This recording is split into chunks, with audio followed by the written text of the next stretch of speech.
Hello everybody, my name is Brady and we're back with another React video, and today we're going to be checking out more from OtherWorldly. I'm really excited about this. If you guys didn't see my previous video on OtherWorldly, it's a really cool channel. It's pretty much brand new at this point. They do animated history type stuff.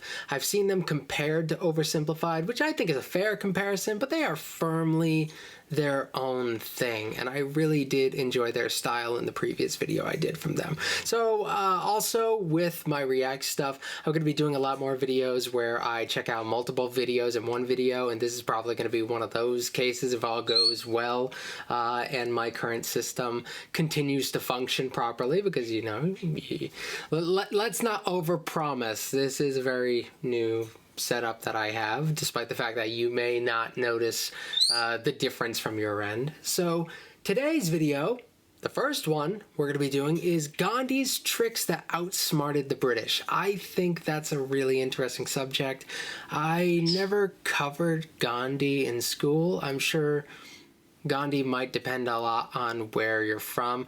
A lot of my schooling was spent on the American Civil Rights Movement, which indirectly kind of relates a lot to Gandhi, because there is the Martin Luther King wing of the Civil Rights Movement that is very much inspired by Gandhi. So maybe they thought like, yeah, that's enough, and it's American. But yeah, Gandhi is somebody who I didn't really learn as much about directly. Even when learning about the British Empire, the history in India is one that I got more minimal coverage on. And it seems like a really interesting subject, so I'm glad to learn a little bit more about Gandhi. Most of what I know about Gandhi, I would file under fun facts rather than any sort of depth of knowledge. Like, I can give you a fun fact about Gandhi, but I don't know if I could talk about him like a smart person for very long. But you know, I'm very excited about this. He seemed to be a very clever dude, and very important in his time. Really knew how to use the power of the people. Like, you're facing overwhelming force, and really just like it shows that how much power is in the people. So that's cool. One can respect such things. So let's get this started. Let's see how OtherWorldly presents this. Also, if you want to subscribe to OtherWorldly, I'll have a link to the channel in the description box below. So yeah, do that and do it. All right, let's do it. Gandhi was always considered wise, but it was only later in life that he discovered the power of his influential mind tricks. No, not like that. Or that. Let's just cut to the intro. Alrighty.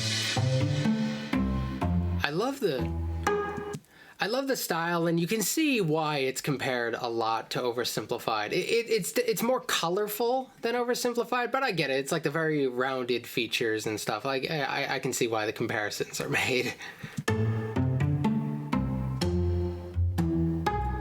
Hey guys, today we're going to be talking about Gandhi. Lawyer, campaigner, political activist. We're going to find out how Gandhi used intelligent mind tricks to outsmart the Brits and get some of the things he wanted.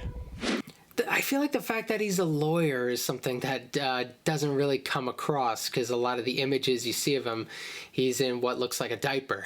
I know it's not a diaper, but like when I first saw him, I thought he was in a diaper. I was a kid also, so I don't know. So I think that not having kind of the Western style suit on and not being like all prim and proper, it would make you underestimate the guy's intelligence just based on his presentation. I don't know how much his presentation is necessarily calculated. Kind of a cynical part of my mind is like, okay, like to what degree is he doing that to put off an image, or is that just what he ended up settling into as he got older? I don't know. I guess this is a good reason to learn more about Gandhi. My ignorance is showing. During Gandhi's life, the British Empire had control over India, and Indians started seeking independence from British rule. Whoa, hold up, man. Let's rewind a second. What do you mean mind tricks? Good question, and today we're gonna find out. But since magicians never reveal their tricks, we're gonna need to explore Gandhi's strategies ourselves. Gandhi was part of the Indian National Congress, an Indian political party, and the British viewed the Indian National Congress as a troublesome organization, when all they really wanted was equality, independence, and freedom in their own country. But these British rulers, led by Lord Irwin, continued imposing unfair rules, sanctions, and penalties on the native population of India. A lot of this might seem a little bit familiar. I know it's not a perfect comparison, and I guess it's a natural one to make, though. You think about like American independence. Like I said, not quite the same, but when you're talking about the British Empire and its attempts to clamp down on its colonies, of course there are naturally going to be parallels there. So I think India is a very interesting case because it takes the British Empire into a slightly more modern world, though. But the fact that the British Empire was able to control India as long as it did, it's still really impressive, and there's a lot more generational like normalization of British rule that you think, oh, are they going to just settle into that system? Can they be truly British, or does that built-in like culture just naturally prevent that? He had some work to do to convince Lord Irwin that his people deserved equality and freedom. So, what do you think Gandhi did about it? Did Gandhi, I don't know, talk to Lord Irwin? Exactly. He negotiated. Good idea. He might not have liked Irwin, and seems like a good start. Done, and he was probably mega angry, but those things didn't matter. In order to strike a deal, he needed to show respect. Gandhi understood the importance of freedom for his people, but he also understood the importance of conversation, empathy, and listening, and the importance of not calling everyone a dickhead. Why? That's totally fair there. I didn't know we even censored. I didn't even know we talked like that on this channel. Okay, that's where we're at. That's fine. That is one big difference, I think, between Gandhi and a lot of American revolutionary leaders. We could do the comparison with Martin Luther King, and it's definitely a lot closer because there is direct influence there. But with the Americans, communication was awful. Of course, communication channels were worse back then. It became much easier to communicate between India and England, I suppose, the mainland England. It would have been way easier to do that. In American colonial times, you could say that the communication was poor because of that, but also because of a general lack of wanting to listen to one another. A general unwillingness to really hear the other side, because they both think they know what the other one is thinking, and maybe if there was a little bit better communication and respect for one another from one side or another, maybe it didn't have to go the way that it ended up going. I think we would have found a reason, but and I'm going to be making the comparisons probably with the American Revolution a lot, because I think it's fair to not just compare but contrast the two, because it's the same mother country, the same colonial power, and just a lot of the same troublesome restrictions in principle. So yeah, there's a fair comparison to make, but it is vastly different, the kind of tact that goes into approaching the issues, which I think is fascinating from an American perspective, especially. Why would Gandhi respect someone who isn't doing the right thing? I'd rather insult them. Well, Gandhi was pretty angry, but insulting someone, even if you are angry, probably isn't a good foundation for a productive conversation. Instead, Gandhi's strategy was to try and understand the other side before asking for what he wanted.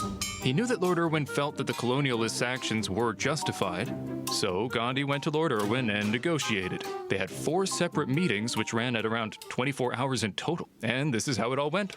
It's March 1931. Gandhi and Lord Irwin are about to have their first meeting. Hello, Lord Irwin, Viceroy of India. Hey, Gandhi, seeker of peace. Before you tell me what you want, homie, I'm gonna remind you what my people have done to your people. But I already know about that. That's why I'm here, home slice. Yeah, I know you know, bro. But we need to provide some context. That's how storylines work. We've been here for a while. And we've done some good stuff for your economy, your health, your transport system. But I guess you're not here to talk about the good stuff, because there's not been much of it, if you say so. Anyway, here are some of the colonial masters, in a sense, will always find a way to emphasize the good stuff that they've done. And there's always going to be something that they'll lean on. It kind of often leans into kind of the logic of the poem "A White Man's Burden," and that does not necessarily the specific poem itself, but kind of the principle behind it. The whole concept of the poem was very much emphasizing the relationship between white people and black people, and how white people would take on the burden of civilizing them, and it was actually really them who was giving up more. When we all see that for the BS that it was, that's kind of a great example of how colonialism is justified often. Just the little bits of good things, or the things that they perceive as good things. Often it comes along with a lot of attempts at cultural erasure and just iron-fistedness that they're able to rationalize in one way or another, even though from the outside it looks crazy. For some reason to them, I guess if you tell yourself something long enough, you start believing it. The not-so-good things that the British colonialists have done to the Indian people. Number 1. We've introduced and enforced a massive salt tax, but only on Indian people. Yeah, we didn't like that, bro. That's why we did that big, peaceful march for over 200 miles, which you imprisoned my people for? I'm guessing you want those guys released, right, dog? Yeah, bro, I do. Number 2, we've prosecuted lots of non-violent protesters, and we also want them released, buddy. You're asking a lot here, homie. Number 3, we've outlawed peaceful protesting, despite your violence and aggression. And number 4, confiscated lots of the properties belonging to you, your people, and your peaceful movement. Number 5, I mean, outlawing peaceful protests is incredibly dangerous, because if you don't give people a peaceful means to do something, they might find another way to do it. That's why a lot of American clamping down on protests has resulted in a lot of unrest. We create all of these hoops that people have to jump through with permits and stuff. And to a certain degree, I kind of understand permits if you are demonstrating in a public place, and it's good for people to understand like the capacity of a public place and all that stuff. And to a certain degree, I understand that. But the more hoops you put in people's way, the more troublesome they might end up being along the way. Actually giving people a legal means to do something can usually, in cases that I've seen, lead to a less explosive, I guess is the word I'm going to use, a less explosive interaction. So that's only going to feed into like the victimhood of the Indian people. Laws of the properties belonging to you, your people, and your peaceful movement. Number 5, lots of other stuff, both historical and current, but let's not get into that. I think you've painted a pretty bad picture of the British people already. I have. Like I said, I don't think we're that bad. But I guess that's why we're having this conversation, right? I have a question for you, my man. You must hate me in lots of ways, yes. And you must hate the British people, dude. Well, and you must want to punch my head into pulp and kill me and my family and tell everyone how horrible you think we all are. If I wasn't a kind religious man, then yeah, maybe. So why are you talking to me peacefully, homeboy? Why aren't you threatening me? Or posting turds to me? Or telling me how my mom should have never given birth to me? How would that help? I don't know. That's what everyone else does. Maybe that's why I'm successful, bro. Because I don't do those things. Maybe I understand that conflict leads to more conflict, which leads to more polarized politics, which leads to even more conflict. If I don't talk, listen, and try to understand the people I don't like, they'll always keep doing things I don't like. And so, in time, through his peaceful actions and... That... A lot of that on the face of it feels like it would be obvious. But when tension is high, we've all seen it, especially in the past few years. It's been a very tense period. When tensions are high, it's very easy to take the low road. I've had some regrettable thoughts about people, and I have to like pull myself back and be like, okay. But let's actually try to understand them. Even if I disagree with them, even if I just flat out hate what they believe in, very rarely are you going to be able to persuade somebody with aggression. Like, you can put somebody down with aggression, but are you going to genuinely persuade somebody with aggression? A lot of the insult ad hominem stuff that gets thrown around in political discourse, that's not in order to persuade somebody. That is for the person making the attack. It's to make them feel good, or for them to look at the people who agree with them and see what I said. I just pwned them online or whatever. Do people say pwned anymore? But yeah, I just did the political victory. I had a facts and logic moment. But that sort of stuff is not as much for persuading other people. And if he wants to persuade somebody else, it involves eating a lot of crap, I guess, is a way of phrasing it. It's not always as satisfying, I'll say that much. Patient conversation, Gandhi got a lot of the things he was asking for. But why did Gandhi talk to Irwin if he didn't like him? Maybe hurling insults isn't the best thing to do, but it definitely would have been justified. Look, I'll show you guys an example of something that happened last night. Tap into my antenna. It's a convenient flashback device. Sick. Green is the best color in the world. I just painted my whole bedroom green and it looks amazing. Hashtag bedroom goals. Green. Very nice. Blue is the best color, you total moron. Hashtag green is obviously better, you goddamn snowflake. Hashtag I'm gonna hunt you down and kill you. I'm gonna kill your dog and And nobody's gonna persuade anybody like Gandhi. this. Colonialism and classism are terrible things. Maybe violence was necessary after everything the British colonialists had done to him and his people. Yes, they are terrible things. And sometimes in history there have been times when violence has been a necessary last resort. But Gandhi wasn't yet willing to go to a last resort. He knew that unless we talk to people in a rational and sensible way, and at least try to understand each other, we're never going to agree on anything. And that's why Gandhi talked. So he knew that aggressive I find the comparisons with the American Revolution to really work out here.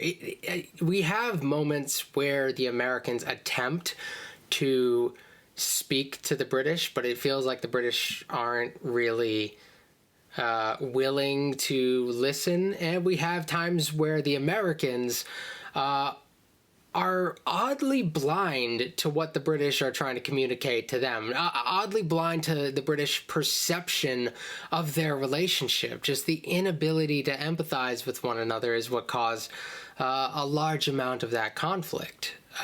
So, yeah, empathy is important. It's not always easy.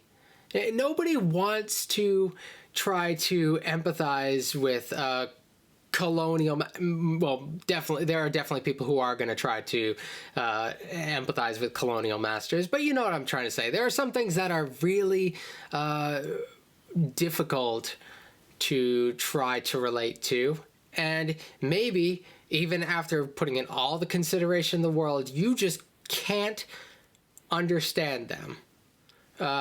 But I think understanding your lack of understanding can be just as powerful, and trying to really understand that there is a reason for the distance between you and the other person's perception. As more of a debate tactic, I suppose. You definitely will come off as more reasonable if you're trying to understand somebody like that, and it makes for a more honest debate. One of the downsides to it, people are so into just smacking each other down in political discourse. It's not really we're trying to talk and trying to develop ideas. It's really about impressing the people who already agree with you, and that's one of the gross things about modern political discourse. There's always been elements of that, but now it's so out in the open that it's really hard to get past that way of thinking. Action from his side would lead to more aggressive action from Lord Irwin's side. Exactly. Gandhi made sure to think ahead and predict how the Brits would respond. So he looked for ways to avoid that outcome. And because Gandhi was a lawyer, an important part of his job was to read the minds of his opponents. And studying this type of psychology helped him to convert his enemies into allies. So when I think about I don't know that much about the Indian culture at this point. I talked about the suit earlier in relation to what he would go on to wear. I'd imagine that must be like just a rejection of kind of a Western bit of culture there, because Western colonialism, one of the big things that spread because of it is a lot of the ways that Westerners dress, and the suit ended up being one of the big things that carried on over. So, and I've had that kind of stewing in the back of my mind since I commented on that earlier. So that's probably what it is, right? I don't know that much about Gandhi's dress choices and what justification he has behind it.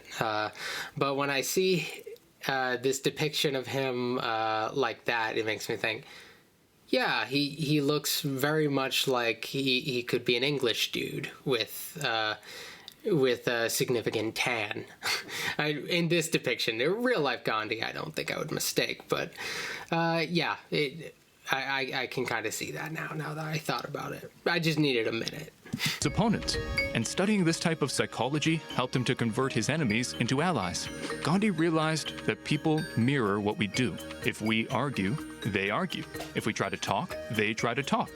If we're peaceful, they'll usually be peaceful. And that is a mind trick. I suppose. Sorry for saying I wanted to kill your dog. I was only sort of joking. I hope we can learn to maybe get along. Okay. The relationship was not perfect, but okay. I guess. All right, so I do want to check out some more stuff while I have this here, since I don't know how often I'm going to be doing React videos going forward. Just hold on, I'm pulling up the other video. I'm still getting used to this, and I'm full screen, so you can't see what I'm doing. Which one are we going to do next? Well, we've got gladiators. That could be fun. Oh, let's do Vikings. Let's do Vikings. That one sounds like... Vikings have a rough... Sorry, it just started playing before I pulled it up. Let me pull it up. Here we go. We got Vikings. The Vikings should be fun. I think Vikings are something that I tried to do a paper on Leif Erikson once. It didn't work out. But Vikings are really interesting. They're one of those groups that has a lot of mythology around them. Not just in their mythology, but in their history and the way that we remember them. Like the obvious one that's been commented on in a lot of videos that I've watched that reference the Vikings, the horns, that they didn't have the helmets with the horns and stuff like that. That's one of the really interesting ones. And then there's all the times where they're kind of left out of discovery narratives when it comes to people discovering America and stuff. And I know there's the Indians were already there, and I get that part. But let's say discovering from the European perspective, being the first Europeans to discover America, the Vikings are often left out of that conversation because their stay was so brief and it doesn't feel as impactful. But it is what it is. They were there first, so there's a lot to talk about with the Vikings. So let's get this one started. I wonder what this one has to bring to the table. I would bet so much that the horn thing is going to come up, but I'm not sure what else we could get. We got a 7-minute video, so there's got to be something. History. When your hobbies include raiding monasteries, enslaving villagers, and colonizing England, you probably won't see it in a friendly manner. But was that all they did? Or is the truth more complicated? Aha! Does everyone have their coats on? Because we're diving right into the cold winters of the Viking Age. I checked every source about Vikings that humans have, and you'd be surprised at the things we can take away from their history. So let's make it simple. Let's start from the beginning. The Vikings come from Scandinavia, a region of Northern Europe that includes... And popular misconception, they didn't actually have laser raptors in the Viking Age. I hear that... that there is a misconception that the laser raptors were still around during the Viking Age, but that is not true. The laser raptors went extinct long before the Viking Age. Just had to clarify that point. Modern-day Sweden, Norway, and Iceland. The so-called Viking Age refers to the years between the 8th and the 11th century. Vikings didn't refer to all people from Scandinavia, though. Hey man, you a Viking? What? No, but you live here. Yeah. So that means you are a Viking. That's not how it works, my dude. Vikings, roughly translated from Old Norse, means seafaring warrior or sea expedition. It can refer to a person or the act of seafaring. Ragnar. It's a job title and nothing more. But wait, what about the big, bulky men with horned helmets and long blonde locks that burnt down villages? Well, not quite. We have to take away the helmet and slim him down significantly. There, that's better. What about the blonde hair?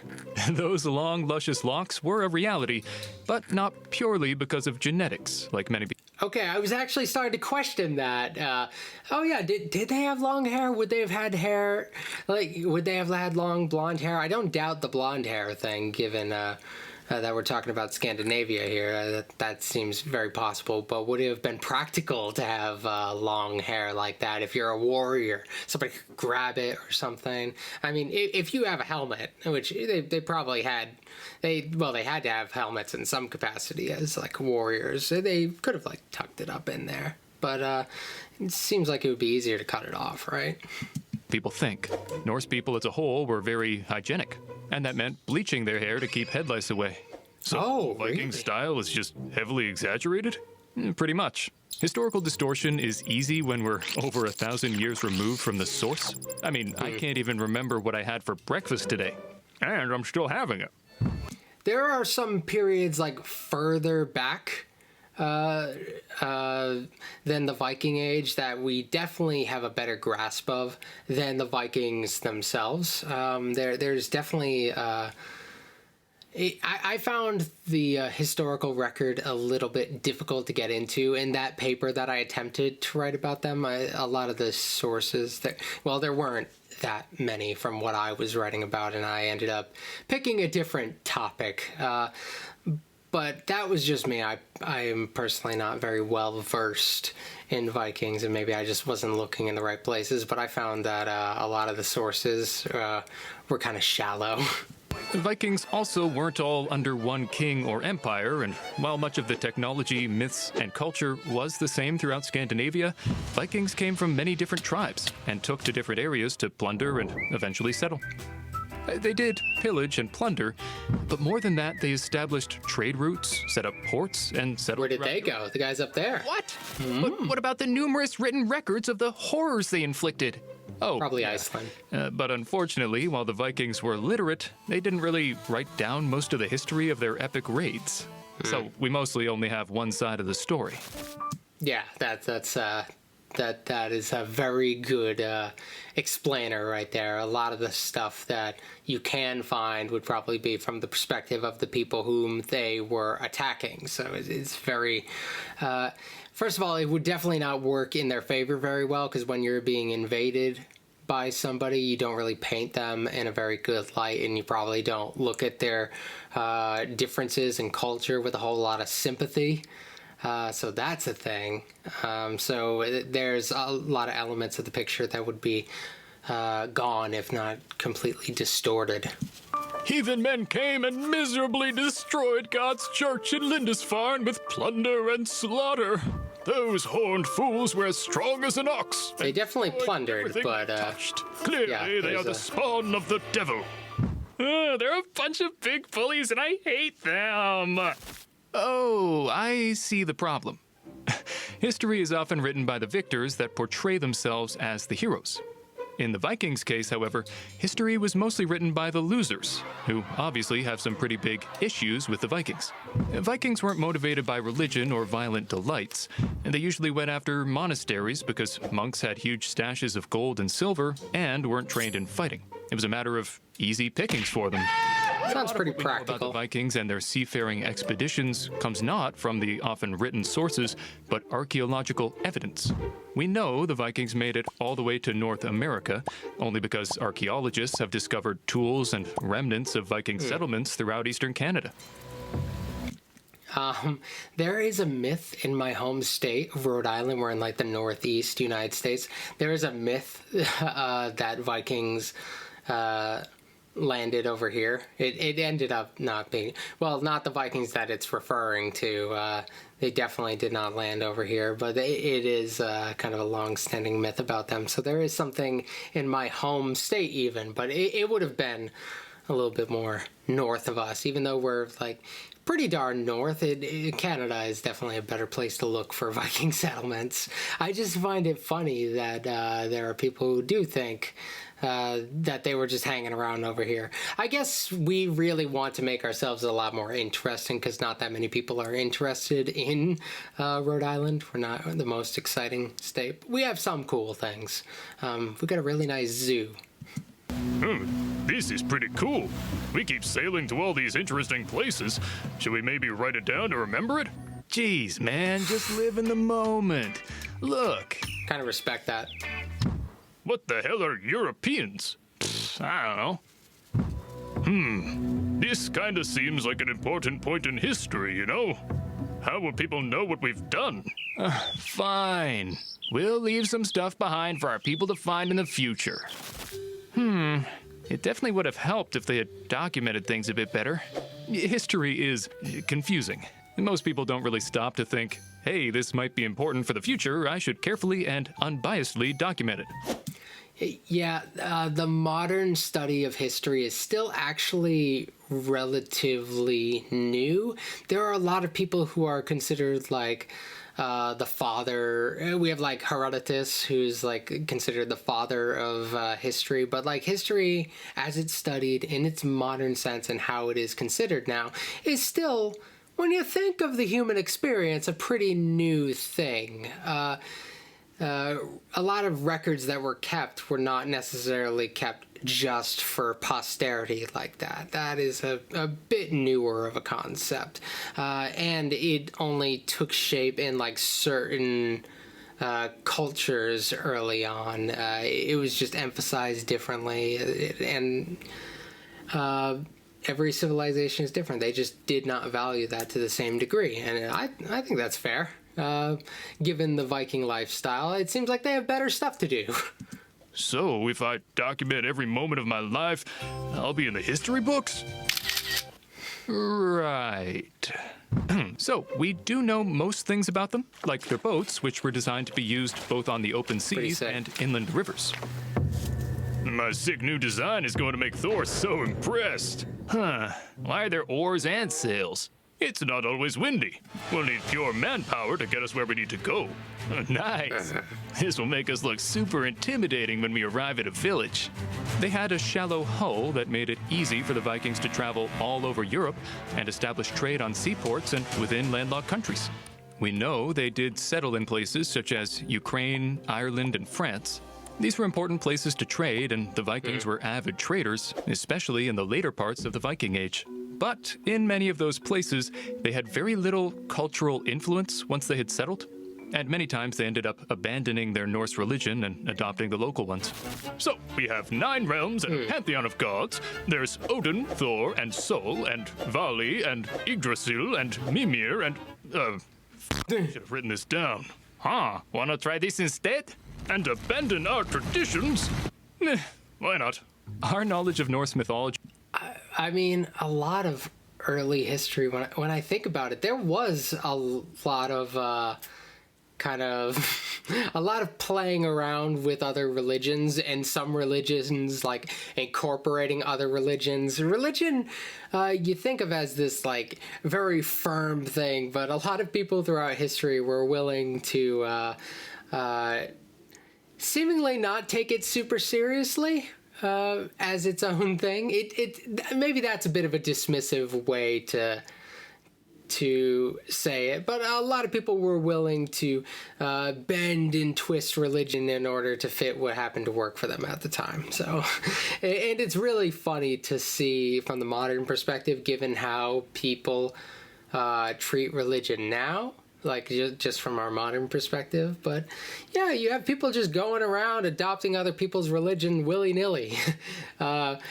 Suddenly, hey, you believe this thing, I believe this thing. Hey, can your thing be a part of my thing? They would straight up do stuff like that, which is really funny. Is shaky at best. But there are other aspects of their culture we do know. Vikings, as warriors and traders, had traditions that reflected their seafaring ways. One way is through funerals for fallen Vikings. Oh, I read Viking about funeral. this. Please tell me at least this is accurate. Yeah. But again, pop culture might get it wrong. Sending a warrior off to the afterworld in a burning boat did happen. We have written records describing such funerals in detail. But this wasn't the norm for all Vikings, only the highest-ranking members of the seafarers. And even when... Yeah, that would have been a huge waste of resources if you were, if everybody got a boat. I mean, come on, like, I get it. We can part with this boat. It's about to break down or whatever. And he was really cool. But if you give that to every Joe Schmo that dies, you're kind of in a lot of trouble. When Vikings were placed in boats and set on fire, it mostly happened on land, not by shooting arrows of fire onto the boat.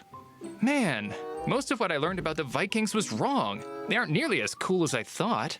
Watch your Pretty mouth, cool. young man, or you may lose your tongue. Not everything you know about them was wrong, but a wise man once said, "Many of the truths we cling to depend greatly on our own point of view." And here, the truth you learned was from the monks, who were just one side of the story.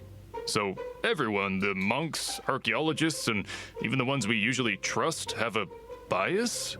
Exactly. Yes. Most written sources like diary Everyone entries does. or online media are written by humans, after all. We can't rely on a handful of them to give us the full picture. After all, we all know what humans are. They're weird oxygen-breathing creatures. I think he meant they're flawed, like us. And until we've got a time machine, that'll remain the case. But don't worry, I'm working on that time machine. Very cool. I've always thought it would be cool to have like a history-related show that's based on time travel. I always thought that would be really cool, and something like straight up Back to the Future special effects. That would be really awesome.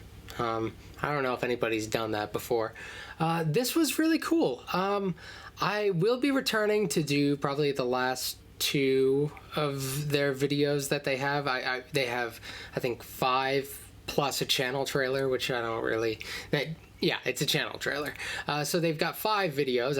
I did 1 before this. I just did 2, so there'd be 2 more, and I'll probably do the next 2 pretty soon. This was really cool. It's nice being able to find these very diverse channels that cover such a broad array of topics, because it's wonderful to be able to just broaden myself historically, because like in my own studies I'm so narrow. So even if it's just getting fun facts and stuff, or throwing out some information that I thought was right that turns out ended up being wrong. With this one, I'm not so surprised about most of the things there. Like, given what I know about history, I'm not surprised at all about what ended up being wrong. But it's kind of good to get the confirmation on some of it. So I really hope you guys enjoyed this, and I hope you guys go to check out OtherWorldly. Like I said at the beginning, there is a link in the description box below if you want to check out their channel. I think that's about all I got for today. I hope you enjoyed this video, and I will see you guys pretty soon with another video. All right.